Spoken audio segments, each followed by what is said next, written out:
Hi, I'm Bet for ILEA. We're super excited to have our embodied integral event in April 3rd through 5th in Boulder this year, 2025.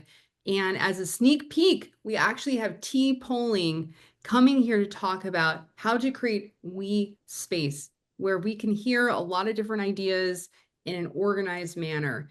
And we're just so excited. And if you like this presentation, you really want to join us in April Boulder 2025, 3rd through 5th. And now over to T Polling, who will share with us how to create WeSpace. Over to you, T. Thanks, Bat. Hello, folks. Good to see all of you. Many of you I know in the audience, and I look forward to seeing many of you at our event in April.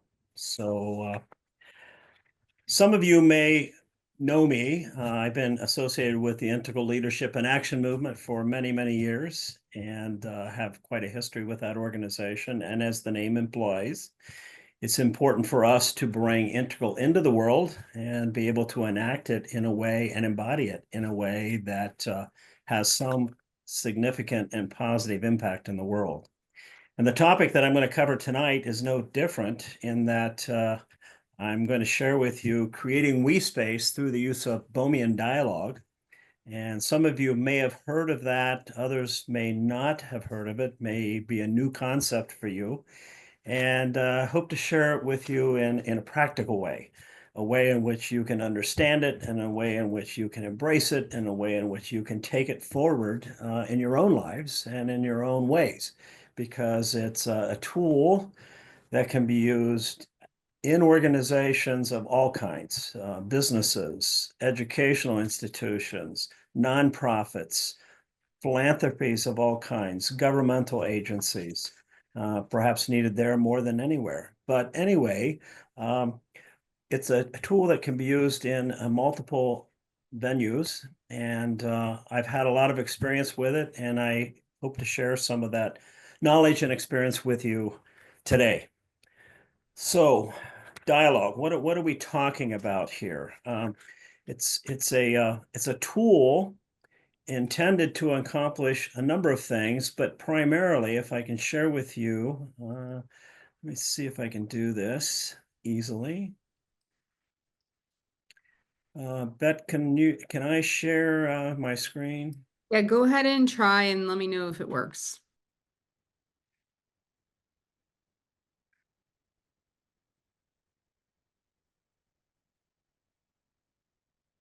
Can you see that? Yes. Perfect. All right. So we're talking about a tool here that enables us to discover and explore together our collective wisdom. And it's a way of tapping into a collection of individual subjective experiences, each of which has its own agency, and bringing it together into an intersubjective space, a we space, where we can together share an experience and co-create an experience that otherwise wouldn't have existed. And David Bohm had a lot to say about dialogue. I'm not going to get into his details of theory, but he talks about enfolding and unfolding. And we have new terms for that today in terms of our use of words like transcendence and our use of the words like emergence. So I'm going to tap into those concepts here shortly as I talk about dialogue as a tool for engaging one another in creating and understanding our collective wisdom. So if I could, I'm going to advance this.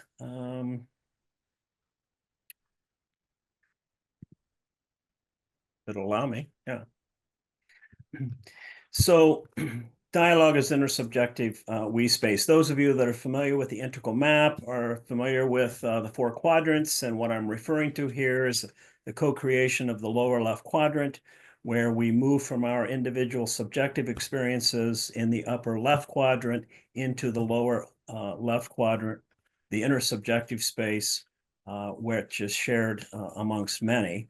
And the purpose here is to transcend our individual subjective agency. It's about transcending our subjective perspectives and experiences to getting to a place where we can see a new reality, understand a reality that we couldn't see independently. And so nature is full of transcendence, which is ultimately what we're aiming for here in this type of conversation, this type of communication. And what I mean by nature's examples of transcendence is where synergy is accomplished by bringing together two independent variables and out of that creating something totally new, which couldn't have been predicted or couldn't have been foreseen with the variables that existed before it. Example, hydrogen and oxygen, right? Two gases, you bring them together, what do you get? You get water, a fluid, something that transcends hydrogen and oxygen, neither of which go away, both coexist, but something new emerges out of that reality. The other example that I talk about is um, uh, sodium and chloride. There we go. Two chemicals, both of which are hazardous, both of which are poisonous. You bring them together, sodium and chloride, what do you get? You get table salt. So again, a new reality is created out of the blending, the bringing together of these two prior realities. And dialogue is intended to accomplish much the same, bringing together our subjective experiences into an intersubjective space where something new and innovative can be seen and understood, and creating new understandings and realities. So that's what I'm here to talk about. And I've got a lot of practical tips and advice about how to do this. And it is a practice, much like many integral practices. It's one that requires patience and it requires repetitive practice in order to accomplish this transcendence that I'm referring to. Most of my use just of dialogue, just to full disclosure here, has been in organizational settings, working with executive or leadership teams. And it generally takes a period of time for us to fully embrace and fully understand the benefits of dialogue in that kind of setting. So let me step back a minute and talk about dialogue as it contrasts to other kinds of communication. At one end of the continuum, we have what we call debate. And debate is all about presenting ideas in such a way that we can win an argument. It's putting forth, rationale and justification and logic to accomplish a sound argument, which we hope will convince our audience or convince others to believe a certain way or take action in a certain direction. Dialogue is not about debate. At the other end of the continuum, we have what we generally refer to in our everyday use, a discussion. And discussion, like ping pong, is where conversation goes back and forth between individuals in a way of co-creating some conclusion or some solution or some plan that benefits everyone. And so a discussion is intended to um, based on percussion, which is the root word of discussion, to get us to a place where we reach some form of agreement. Dialogue is different than discussion, it's different than debate, in that dialogue is not intended to accomplish any of those kinds of things. In fact, when I say to leaders, dialogue is not about finding an answer. Dialogue is not about reaching a conclusion. Dialogue is not about solving a problem, and dialogue is not about making a decision. Leaders will sit back, look at me, scratch their head, and say, well, wait a minute. That's what we do. We're leaders. And that is all true. But dialogue is a place that enables us to accomplish other things as a prerequisite, as a context to doing some of these other things. And I'll explain that in a second. So, what is dialogue intended to do? It's intended to explore our best thinking together. It's to build shared understanding together. Again, bringing together our subjective experiences in a way that we can share that experience and understanding. And in doing so, to surface and explore a collective meaning that didn't exist before. In generative dialogue, we can create new realities and new possibilities. To nurture a sense of team or community, which is another benefit, another outcome to dialogue. And again, back to the principles of leadership, to create context for planning and decision making. What it does is it opens our thinking, it creates a container in which we can then subsequently do our planning and do our decision making based upon a foundation of intersubjective understanding and intersubjective co-creation. Moving on. I mentioned earlier that dialogue, like a lot of integral practices, is a practice which requires some disciplines. And these are some of the key disciplines associated with the practice of dialogue. Dialogue obviously being done in a group, which requires all participants to honor certain disciplines, certain norms in order for dialogue to accomplish what it's intended to accomplish, starting with the big one, which is suspend judgment. Now, this one's a tough one for most of us as human beings because based on our training and our educational systems, we've all been taught to make judgments. That's fine. Judgments will still occur in a dialogue session. The point here is that one does not have to act or react to one's judgment as they occur. What's important here is that as you're participating in this shared space, that you see and understand your judgments as they surface and not feel impelled to act or react to those judgments, but to simply acknowledge them and hang them out here, suspend them, if you will, and move forward. So suspending judgment becomes an important element of dialogue. Second discipline is to listen deeply. And this means listening to others and listening to oneself, and to listen below the words to understand what meaning might exist beyond the content that's being expressed, and to listen for subtext, to listen for what might be right below the surface that's waiting to be born, waiting to be birthed. And so it requires a certain type of listening that goes beyond discussion. Reflect on what is being said.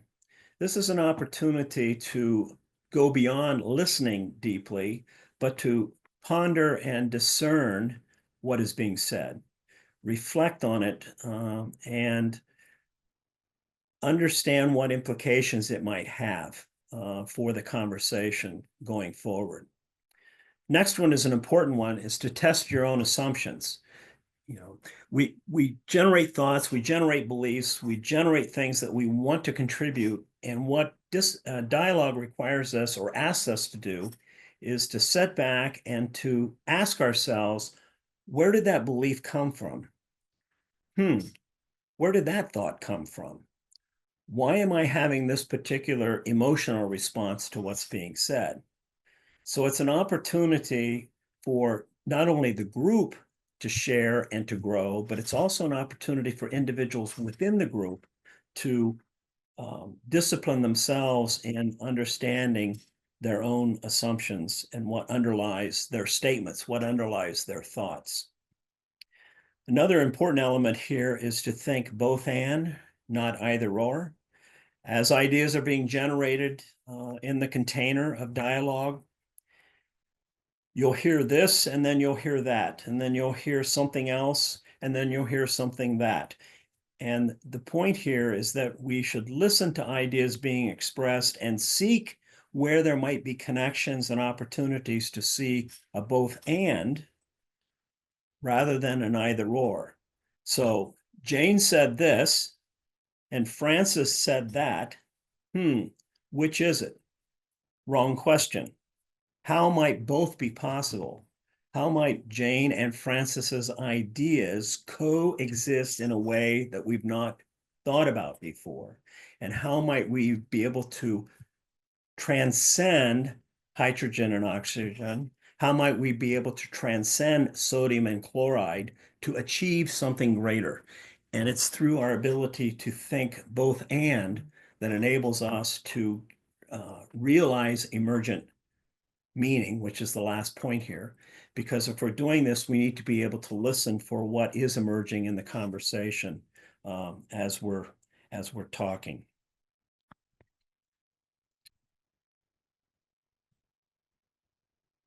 This is a sample of inquiry that I use in business to give you an idea of how to stage a dialogue session. And I'm going to talk about some further staging and some further mechanics associated with a dialogue session in a minute. But I wanted to provide you with a sample here. So in working with a group not long ago, we were doing a strategic planning session, and there were 24 executives from the US and Europe involved in this session. And part of the exercise was to do some visioning. And I set up a dialogue um, explaining the disciplines and explaining how the mechanics of dialogue would work. And the area of inquiry that I asked them to explore together was imagine that the date is February 28th, in other words, 3 years from today, and the Wall Street Journal, which is a reputable business publication in the eyes of many business executives, has just published a feature article on changes that your organization has made over the past 3 years. And this is um, a visioning, innovative exercise where we're asking them to explore what they would want this article to say over the past three years. And what it does is it takes them out of their current role, because most of them don't think of themselves sitting in the same place with the same title, with the same set of responsibilities 3 year hence. So it takes them out of their current, problems in their current situation and asks them to think 3 years out and to identify what it is about the organization that this article would highlight. And it's a way for them to begin to explore together a reality that they had not created before. Um, and dialogue is the means to accomplish that. So this is a sample, and there are many, many others. What's important here is that we think about the area of inquiry and set the question that's appropriate for the needs of the group at the time.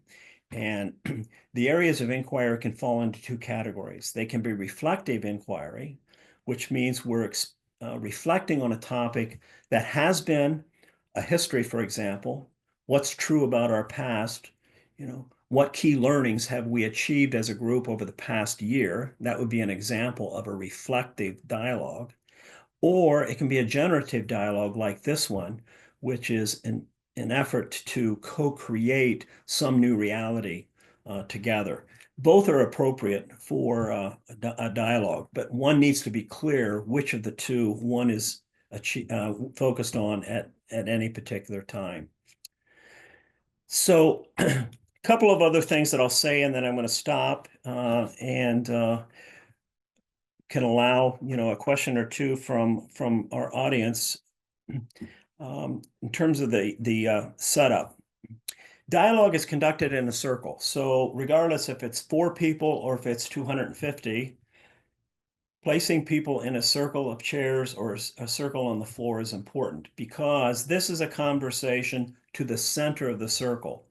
It's not a conversation to the edges. And what I mean by that is we're not there to exchange with other individuals in the group in a back and forth manner, much like a discussion. Our interest here is contributing our gifts, to contribute our best thinking to the center of the circle. Imagine, if you will, a giant canvas, blank canvas in the center of the circle, and each participant has their own bucket of paint, and each person in the dialogue is contributing their own paint strokes to this blank canvas. At some point, the idea is that we will begin to see something in the image that's being created on the canvas that we didn't see before. And it's being co-created by the paint strokes of the contributors in the dialogue. And so participants are adding their ideas to the center of the circle, which is important here. It's not even important that we make eye contact, because to make eye contact might encourage us to fall into a discussion, which means we're now speaking to the edges. And so a dialogue asks us to contribute our best thinking to the center of the circle. The other thing that helps from a logistics point of view is to introduce a talking stick. For those of you that may be aware of our traditions from Native Americans, the talking stick was a tool that was used to enable one to offer one's best thinking to a conversation and ensure that they were getting the attention needed for them to make such a contribution. Today, the talking stick would be perhaps a hazard to throw across a group of 100 people, where a cush ball or some soft item enables us to pass the conversation back and forth to one another in an effort to control input. What else can I say about this? Not everyone has to speak. The one holding the talking stick is the one who's invited to offer their best thinking at the moment. And once they've made their contribution to the center, they can choose to pass this to someone else in the circle as an invitation for someone else to speak. Or if no one indicates that they have something to contribute, the cush ball gets tossed back into the center on the floor, where it sits until someone is inclined to speak, at which point they go forward, pick it up, and contribute. Very simple tool. It's one that helps modulate the pace of the conversation. So what's important here? What's important is that our intentions are clear.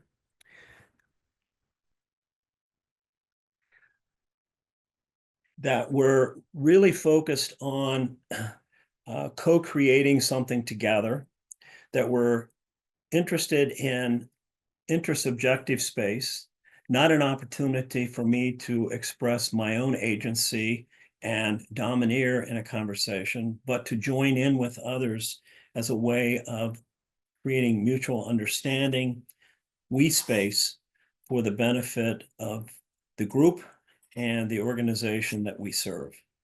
So let me stop there and see if there's any comments or questions from our audience.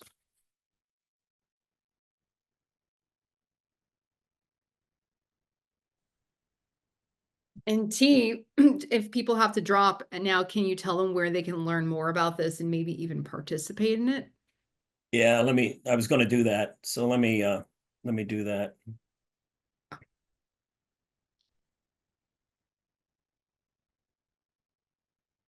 If this will allow me to do this, let's see.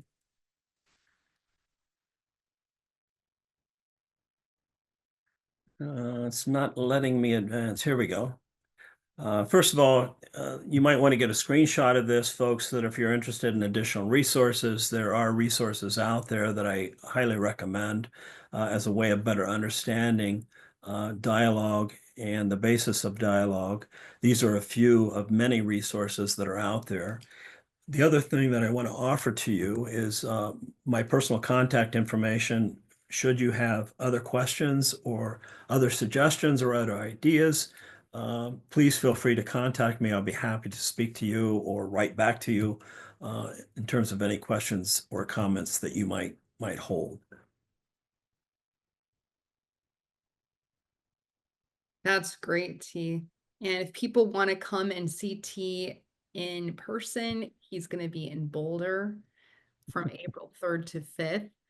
And we'll be doing we space 2 times, the beginning and at the end. So you can actually learn how to do this in person, ask T as many questions as you want to.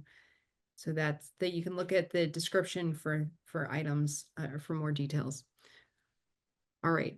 If I might say one thing about that, the second dialogue at the gathering will be focused on translating, our individual embodiment of integral and what that means, and how do we translate that into social bodies and social movements. And so we'll be exploring through generative dialogue what that means. So hopefully that has some interest for those of you watching. Can you share some stories about how you use this in your work and how it impacts these organizations? Yeah, I mean, there's some really funny stories too associated with this because, as you can imagine, introducing dialogue to some senior executives and asking them, first of all, to sit in a circle where they feel vulnerable facing each other and there's no form of barrier or obstacle between them and the other people sitting there, that in and of itself can raise the anxiety of the group tremendously and also increases, if I might add, skepticism as to what the hell we're going to do here.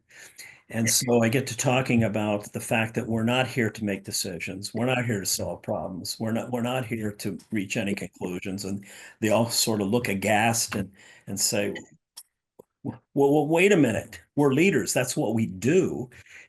Is also frightening to them because you're taking them out of the territory in which they feel most comfortable and empowered. And so here they felt vulnerable. And so watching the nonverbals in the room becomes almost hysterical at some point. And then when I introduce this, right, you can imagine the reactions that happen in the room.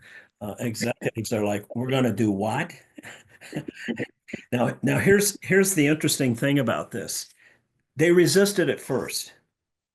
But most of my assignments with leadership teams are over extended period of time. So we're looking at 9, 12, 15 months uh, over extended period of time. And generally, I divide our offsite meetings into two parts. There's the dialogue at the beginning where we sit in a circle of chairs and we hold our dialogue. And then we move from that hour of dialogue over to a U-shaped or configuration or some pods arrangement of desks where they now will make decisions and act upon their agenda. So there's two very distinct physical divisions in the room, one around dialogue, one around other activities. And after working with groups for a period of time, if they come into the room and I don't have the circle of chairs set up because we're going to skip the dialogue, because we're going to move into uh, the decision-making part of the meeting, they'll stop and say, wait a minute. Whoa, whoa, whoa, whoa, whoa, whoa. We can't go forward without having our dialogue. And so after a period of time, without exception, I've had leadership groups demand that we do dialogue because over time they do understand and they do see the significance of thinking together and co-creating together a framework, a container in which they then can carry over into the other part of the room to do the stuff that they will often do as leaders, in terms of reaching conclusions and solving problems and making decisions. So um, that's that's one of my favorite stories, and it's one that's I've seen multiple times.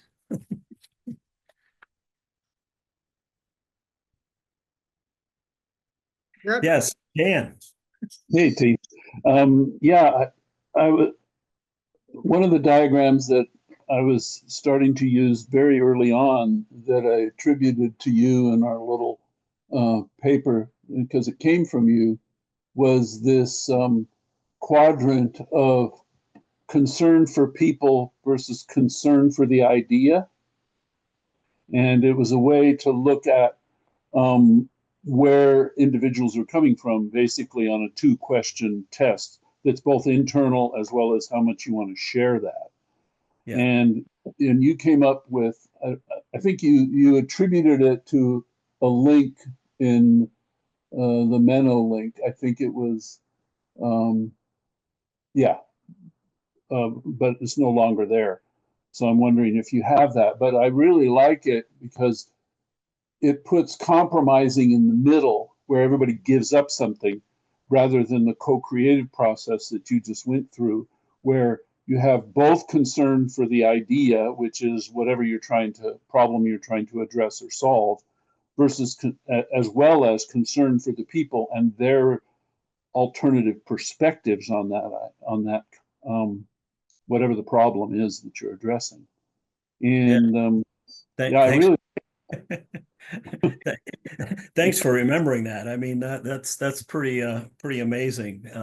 Yeah, there's a couple of ways that I talk about this. You know, Ken talks about the fact that we, as holons, have agency, and we also have relationship, right? And so agency is our subjective being, and we also have relationship, which is the plane on which we have opportunity to connect and be part of something bigger than well, ourselves. yeah, and the evolutionary community is reinforcing all of that with a lot of research on called group selection, because while we're all individuals, our populations and our species is not selected by one individual. It's selected within the context of of groups, mainly tribes with our ancient ancestors. Yeah. Yeah. But the process is still happening in all of our forms of governance, even though hierarchy is introduced. I used to show a film, gosh, 40 years ago in my environmental studies class called The Baboon Troop.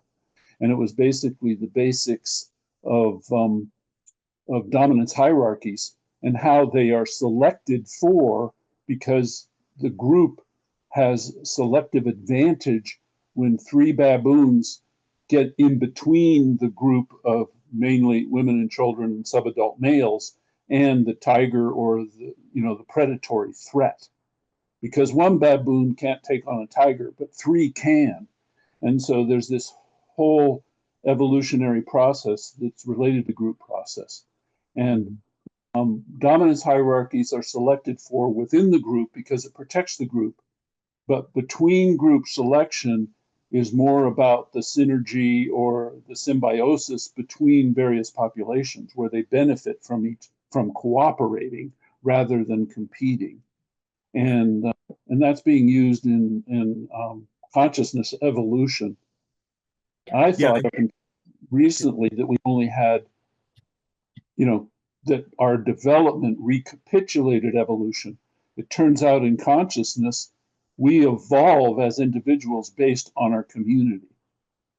And Yeah, so there's what a you, yeah, symbiosis. There's a symbiosis that exists for sure yeah, between the two. And I firmly believe that we've gone through a phase where, independence and individuality and agency has been primo and has been very important.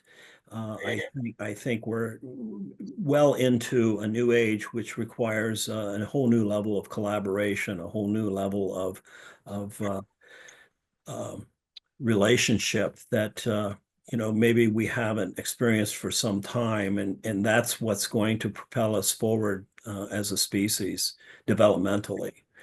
Is in that collective space, and that's why personally I'm so committed to the use of dialogue in so many forms, because I think it's a great tool that helps us move in that direction and achieve results that otherwise we wouldn't achieve. Uh, I think one of the models you're referring to, Dan, is perhaps not mine, but Thomas and Kilman's model in terms of conflict, which talks about the 5 modes of dealing with relationships, yes, where there's avoidance, accommodation, competition, compromise, and collaboration. And what's interesting about that model is that all of the others, except for collaboration, take any of the others, avoidance, compromise, even compromise is a 50-50 proposition. You know, um, competition is win all, winner takes all, 100% or nothing, win lose is the scenario. So you look at sports, any of the four, and it's a zero sum game. The most you can accomplish is 100%. It's not until you move into that domain of collaboration that you achieve synergy, which is where 2 plus 2 equals 6, right? You get something greater than the sum of its parts. And that's where innovation, that's where generation, that generative ideas come from. Exactly. So yeah, I think this is so essential, and the closest thing I saw to it in other work outside of the integral community, although there were a lot of people in that work with pro-social that were doing this, but they combined it with both evolutionary and those other function, psychology, the acceptance and commitment therapy, as well as, let's see, what was the third one? Um, the Well, it really is about dialogue, and I think you really brought that out in your approach, the importance of dialogue. I've seen the same kind of thing like the talking stick in the 12-step programs I've been involved in, where there is no, crosstalk is thoroughly discouraged, and Right. and so that the person can get out their whole idea in a specified amount of time. Yeah. Yeah. Bet. All right. I think very cool stuff. For a long time, I have been doing improv. And this is going to be like a left turn team. Maybe. Not So I've been really.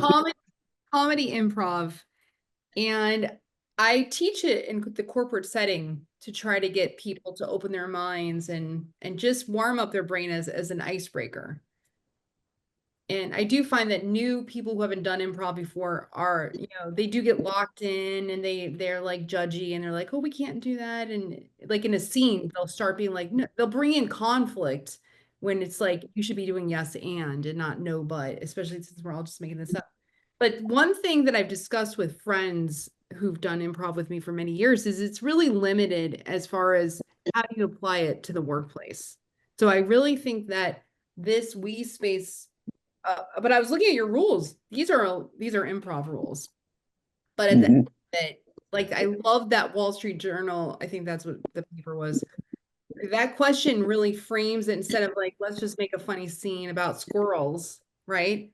It's going to be like, hey, how do we innovate in our field in the next 3 years? So I think this it's using those improv rules, but having a structure that at the output, it's not just we all laughed and had a good time. It was now we have a plan, or at least we have some, that's what improv does. It has all these different things all over the place.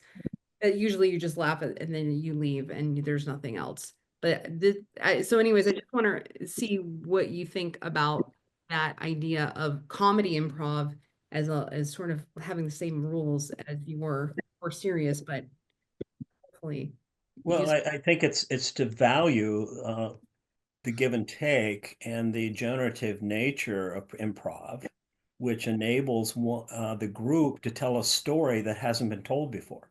And in this case, it's comedy, right? It's light. It's seems frivolous, but the significance of it is that we're creating together through certain disciplines and rules of interaction, if you will. Uh, we're telling a story. It's a narrative that we've created together that otherwise we couldn't have created before. And yeah, I do frivolous things in leadership workshop, and they seem frivolous at the time.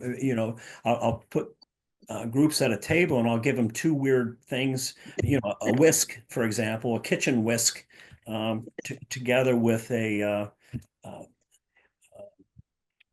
a ruler, a ruler. And I ask them to somehow co-create some kind of product out of those two things and then create a story around it, right?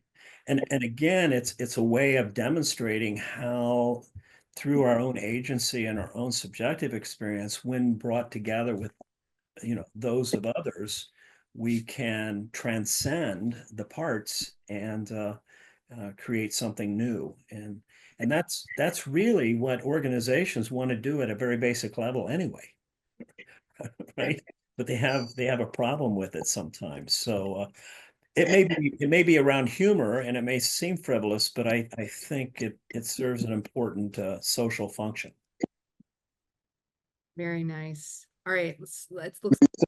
Just to extend on that, my first business partner, he was a scientist as well as me, but he did take an improv class in order to improve his communication skills and his creativity. Because I think the point, to go back to the diagram that I was alluding to, that T introduced me to many years ago, if you're all hot on your idea and you don't care about the people, then you're just going to try to force your idea. And dominance hierarchies allow for that.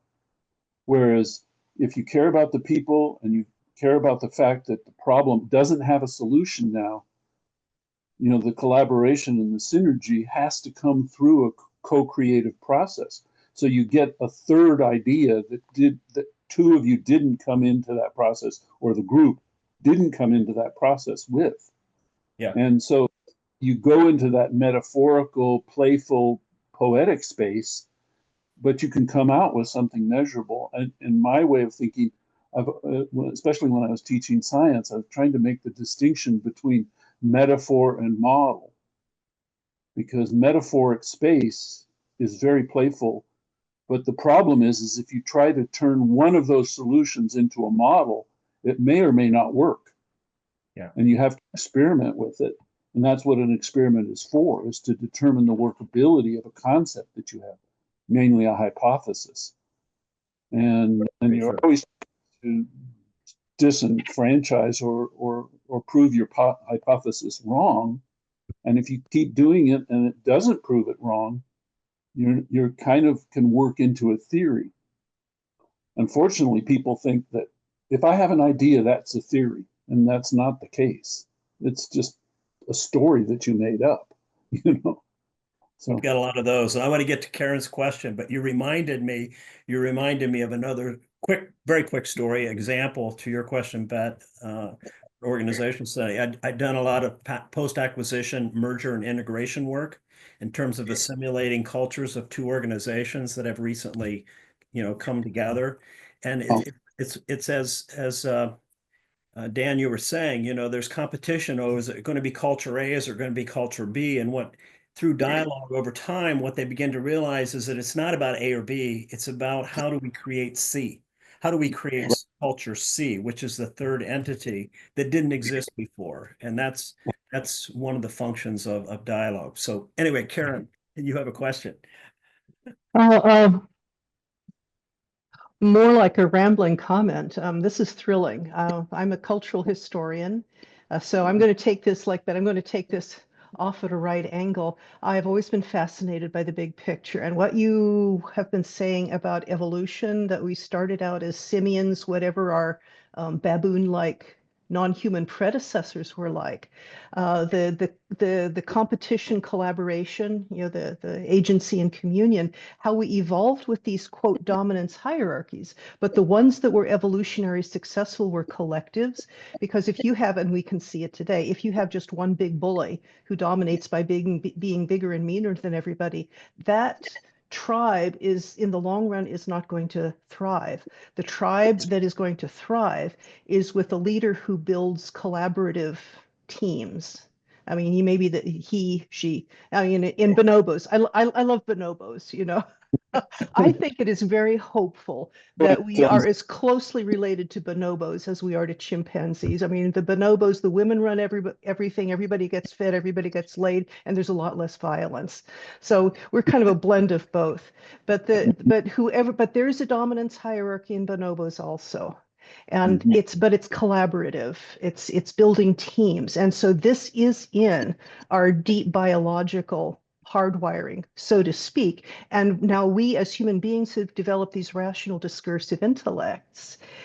But for the vast majority of our history as a species, we have been in that kind of group mentality where the thinking is collective. It's only in the last, say, 10 maybe 2 to 10,000 years that we have developed the sense of ourselves as individuals. And as we've come up through the industrial age, reason, logic, how corporations work. And what is thrilling me about the work you and people like you are doing is that we're finding ways to take our development of the rational discursive intellect, our cortexes and our prefrontal cortexes, and now we're layering that back into this evolutionary process where we do group the we spaces. And with the intellect layered into that and integrated into that, wow, are we turbocharging evolution? Yeah. Which, Yeah. I mean, this is thrilling. I mean, this came out at the conference, the integral conference last May. I mean, evolution is happening faster and faster and faster.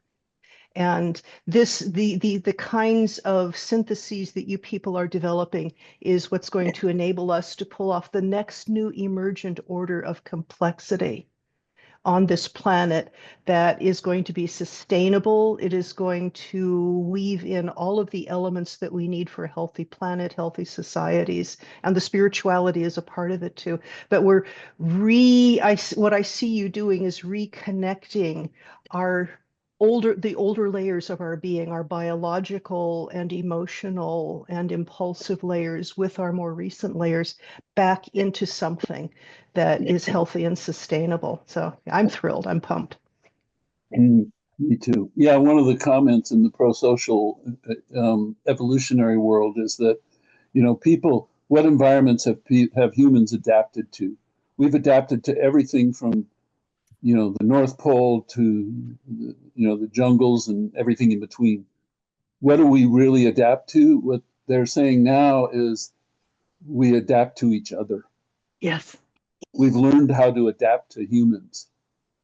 So now we're in a cultural, we've transcended into consciousness evolution, which is, it's really extreme. I mean, we've gone through how many just in our lifetime compared to our immediate past ancestors? It's incredible. But now we've got another new evolutionary force to contend with, which is AI, which has access to all of our knowledge on the internet and the large language models and all of that. And who knows where that's going to take us. We're becoming transhuman. Yeah. Which is a new kind of human, right? Yeah. All right. Well, I feel like we're just getting started, so let's go for another hour. Yeah. This was amazing, T, and it made me think of several more sessions that we need to have, such as once you run this brainstorming, I mean, I don't want to call it brainstorming, dialoguing, then how do you go to the next step? What are the ways to treat the ideas without becoming, again, well, the big boss said the big, that idea, so that one's more important than the other ones, right?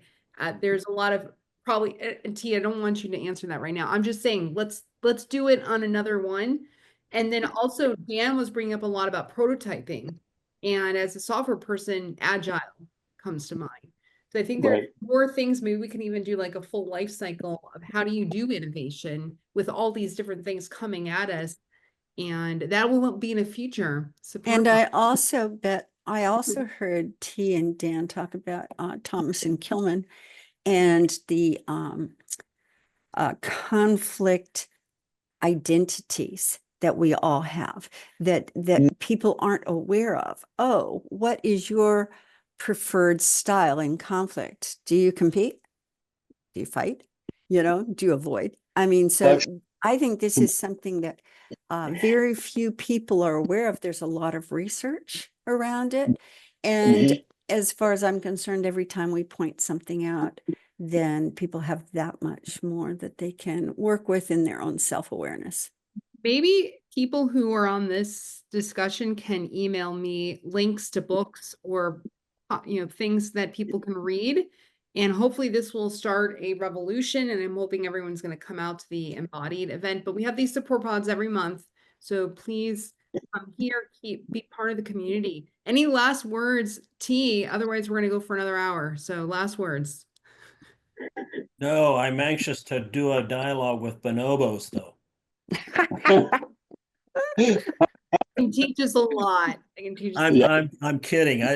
Everything that everyone has said is wonderful. So thank you for your participation, and I hope to see many of you again at our gathering in April. So Excellent. All right. Well, Ooh. another Well, Four pod. yeah. See you in April. Bye, everyone. Thank you, T. Thank you, Beth, for holding this space. Thank you, Dan.